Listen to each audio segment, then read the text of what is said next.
ఆదివాసీ మహిళపై అత్యాచారం చేసి హత్య చేయడానికి చూసిన మగ్దుంను వెంటనే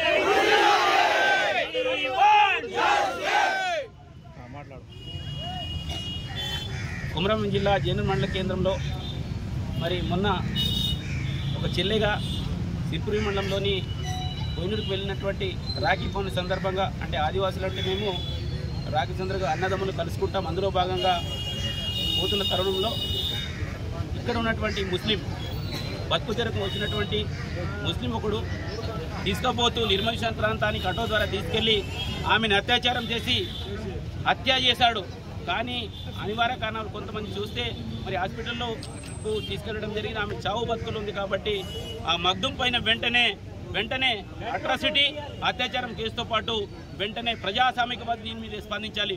ఊరి తీసే వరకు మేము చెప్తా ఉన్నాం, భారతదేశంలో రాష్ట్రంలో ఉన్నటువంటి ప్రజాస్వామికవాది దీనిపైన స్పందించాలి. ఒక ఆదివాసీ మహిళ పైన అత్యాచారం చేయడం, దాని దారుణంగా రాడుతో కొట్టి మర్మంగాల పైన రాడు గుచ్చిన సందర్భాన్ని మేము గుర్తు చేస్తున్నాం. ఈ ప్రాంతం మావా నాటే మా రాజ్యం అంటే ఈ ప్రాంతంలో మేమే నివసించాలని రాజ్యాంగం చెప్తుంది. కానీ ఇక్కడ చట్ట